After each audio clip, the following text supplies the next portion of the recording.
Hello అండి. అందరికీ నమస్కారం. ఈ ఫోటోలో కనిపిస్తున్న అమ్మాయి పేరు రేణుక అండి. రేణుక గారి వయసు వచ్చేసి 34 ఇయర్స్ ఉంటారు. వెయిట్ వచ్చేసి 60 కేజీస్ ఉంటారు. హైట్ వచ్చేసి 5.5 ఉంటారండి. కలర్ వచ్చేసి ఫుల్ వైట్‌గా ఉంటారు. చూడడానికి చాలా చాలా అందంగా ఉంటారండి. రేణుక గారు నెల్లూరులో ఉంటానని చెప్పారు. తనకు పెళ్ళై 10 సంవత్సరాలు అవుతుందంట. తన అత్తింటి వారు తనకి పిల్లలు కావట్లేదని ఎప్పుడు గొడవ పెడుతూ ఉండేవారని చెప్తూ ఉన్నారండి. తన హస్బెండ్ కూడా నీకు పిల్లలు కలగకపోతే నేను వేరే పెళ్లి చేసుకుంటాను అంటూ ఎక్కువగా బెదిరిస్తూ ఉండేవాడని చెప్తూ ఉన్నారు. అందుకే అతనికి విడాకులు ఇచ్చేసి తన తల్లిదండ్రులతో కలిసి జీవిస్తున్నాను అని చెప్తూ ఉన్నారండి.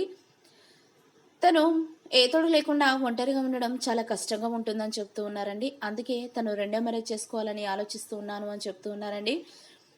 మా మ్యాట్రిమోనీ ఛానల్‌లో ప్రతిరోజు వీడియోలు చూసి తను రెండో మ్యారేజ్ చేసుకోవాలని అనుకుంటూ ఉన్నారంట. తనకి జీవితకాలం తోడుండే ఒక మంచి భాగస్వామిని చూసి పెట్టండి అంటూ మా మ్యాట్రిమోనీ ఛానల్‌ను సంప్రదించారండి. తనని చేసుకునే అబ్బాయికి 60 లక్షల వరకు కట్నం కూడా ఇస్తాను అంటున్నారండి. తనకు ఎలాంటి ఆస్తులు లేకపోయినా పర్వాలేదు అని చెప్తూ ఉన్నారు. తనని చేసుకునే అబ్బాయికి పిల్లలున్నా కూడా చూసుకుంటాను అని చెప్తూ ఉన్నారు. కాబట్టి దయచేసి ఈ వీడియోని చూసిన వారు రెండో సంబంధం కోసం ఎదురు చూసేవారు ఎవరైనా మంచి అబ్బాయి ఉన్నట్లయితే వెంటనే ఈ వీడియోని సెండ్ చేయగలరని కోరుతూ ఉన్నారు. మరెన్నో మంచి మంచి మ్యాచెస్ కోసం మా ఛానల్ని సబ్స్క్రైబ్ చేసుకోండి. Thank you.